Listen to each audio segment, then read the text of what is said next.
Iran का परमाणु programme फिर से सुर्खियों में है और अंतर्राष्ट्रीय राजनीति की निगाहें सीधे तेहरान पर टिकी हैं। अमेरिका और इजरायल की बमबारी के बावजूद ईरान का संवर्धित यूरेनियम सुरक्षित रहा और देश अब अपने परमाणु अधिकारों पर पूरी मजबूती के साथ कायम है। खामनेई और IAEA की रिपोर्ट ने साफ संकेत दिया है कि ये सिर्फ बयानबाजी नहीं बल्कि एक नए अनिश्चित दौर की शुरुआत है जिसमें क्षेत्रीय और वैश्विक सुरक्षा दोनों प्रभावित हो सकते हैं।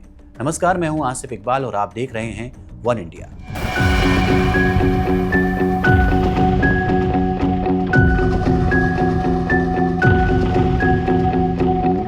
ईरान के सर्वोच्च नेता आयतुल्लाह अली खामनेई ने सोमवार को अमेरिकी राष्ट्रपति डोनाल्ड ट्रंप के नए वार्ता प्रस्ताव को खारिज कर दिया है और उनके दावे को भी नकारा है कि अमेरिका ने ईरान की परमाणु क्षमताओं को पूरी तरह बर्बाद कर दिया। तेहरान और वाशिंगटन के बीच हुई 5 दौर की अप्रत्यक्ष वार्ताएं जून में 12 दिन चले हवाई जंग के बाद खत्म हुई, जिसमें इजराइल और अमेरिका ने ईरान के परमाणु ठिकानों पर हमला किया था।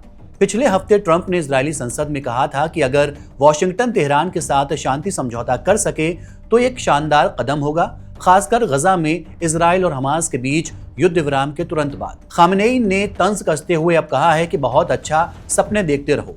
ईरान के पास परमाणु सुविधाएं हैं या नहीं, इसका अमेरिका से क्या लेना देना। ऐसी दखल अंदाजियां गलत और जबरदस्ती हैं। पश्चिमी देशों ने ईरान पर गुप्त रूप से परमाणु बम बनाने के आरोप लगाए हैं और यूरेनियम संवर्धन रोकने की मांग की है, लेकिन तेहरान इन आरोपों को खारिज करता है और कहता है कि उसका परमाणु प्रोग्राम केवल नागरिक ऊर्जा के लिए है, सैन्य उद्देश्यों के लिए नहीं। वहीं संयुक्त राष्ट्र के परमाणु निगरानी निकाय IAEA के प्रमुख ने खुलासा किया है कि ईरान का ज्यादातर संवर्धित यूरेनियम जून के युद्ध के दौरान सुरक्षित रहा है और अब भी नष्ट हुए परमाणु ठिकानों में रखा गया है। निदेशक राफेल ग्रॉसी के मुताबिक ईरान के पास अब भी लगभग 400 किलोग्राम यानी कि 60% संवर्धित यूरेनियम मौजूद है। पिछले महीने IAEA की गोपनीय रिपोर्ट में पाया गया था कि 13 जून तक ये मात्रा 440.9 किलोग्राम थी। जून में 12 दिन चले युद्ध में इजराइल ने इस्फहान और नतांज ठिकानों पर हमला किया, जबकि अमेरिका ने फोर्डो समेत सभी साइटों पर हवाई हमले किए थे। ठिकानों को भारी नुकसान पहुंचा और ग्रॉसी के मुताबिक IAEA केवल तभी वहां और यूरेनियम तक पहुंच पाएगा जब ईरान पूरी तरह सहयोग करेगा। उन्होंने कहा, यह तभी मुमकिन है जब ईरान इसे अपने राष्ट्रीय हित के तौर पर देखे। वहीं ट्रंप ने बार बार दावा किया है कि ईरान के परमाणु ठिकानों को पूरी तरीके से नष्ट कर दिया गया है। इजराइल का आकलन है कि युद्ध ने ईरानी परमाणु कार्यक्रम को सालों तक पीछे ढकेल दिया, लेकिन संवर्धित यूरेनियम की वास्तविक स्थिति पर कोई निश्चित सार्वजनिक निष्कर्ष नहीं दिया।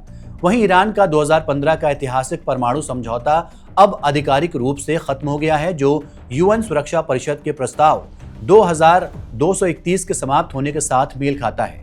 विदेश मंत्रालय के प्रवक्ता इस्माइल बगाई ने कहा है कि सभी व्यवस्थाएं अब आधिकारिक रूप से खत्म हो गई हैं, लेकिन देश के परमाणु अधिकार जैसे यूरेनियम संवर्धन और अनुसंधान अभी भी वैध हैं। उन्होंने JCPOA को अस्थायी और शर्तों पर आधिकारिक समझौता बताया और 2018 में अमेरिका की वापसी को अंतर्राष्ट्रीय कानून का उल्लंघन करार दिया। बगाई ने कहा कि यूरोपीय सरकारें अपना फर्ज पूरा करने में नाकाम रहीं, जबकि ईरान ने JCPOA को पूरी ईमानदारी और सटीकता के साथ लागू किया।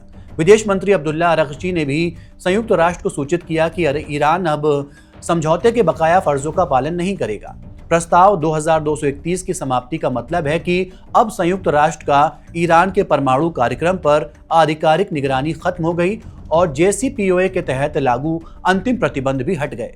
विश्लेषकों का कहना है कि अब ईरान स्वतंत्र रूप से संवर्धन, अनुसंधान और विकास कर सकता है। पश्चिमी देशों के लिए ये एक महत्वपूर्ण कूटनीतिक उपकरण खोने के बराबर है। विशेषज्ञों ने चेतावनी दी है कि इससे क्षेत्रीय तनाव और वैश्विक सुरक्षा पर असर पड़ सकता है। वहीं तेहरान का कहना है कि उसका परमाणु प्रोग्राम शांतिपूर्ण है और ये उसके संप्रभु अधिकारों के भीतर है। रूस और चीन ने भी इस रुख का समर्थन किया है। संयुक्त राष्ट्र को लिखे साझे पत्र में ईरान, चीन और रूस ने कहा है कि प्रस्ताव 2231 के सभी प्रावधान 18 अक्टूबर 2025 के बाद खत्म हो गए हैं और इसे ईरानी परमाणु मुद्दे पर सुरक्षा परिषद की विचार विमर्श की समाप्ति के रूप में देखा जाए। उन्होंने यूरोपीय त्रिमूर्ति यानी कि ब्रिटेन, फ्रांस, जर्मनी पर आरोप लगाया कि उन्होंने अवैध और बिना अधिकार के कार्रवाई की और आलोचना की कि पश्चिमी देश अमेरिकी दबाव के आगे झुककर ईरान के साथ व्यापार बंद कर दिया। संयुक्त राष्ट्र की निगरानी के समाप्त होने के बाद ईरान अब JCPOA के पहले सुनिश्चित अंतिम अंतर्राष्ट्रीय जांचों के बिना कार्य करता है, जिससे क्षेत्रीय और वैश्विक सुरक्षा के लिए एक नए अनिश्चित दौर की संभावना पैदा हो गई है। दुनिया की निगाहें अब तेहरान के अगले कदम पर टिकी हैं। क्या ईरान अपने परमाणु प्रोग्राम को सिर्फ शांतिपूर्ण मकसदों तक सीमित रखेगा या यह नया अध्याय इलाकाई तनाव और वैश्विक नासुरुकी यानी कि सुरक्षा की तरफ बढ़ेगा? आने वाले महीनों में इस विवाद की गहराई और इसके दुनियावी असर की पूरी तस्वीर सामने आएगी। फिलहाल के लिए इतना ही। देखते रहिए one India. Subscribe to One India and never miss an update.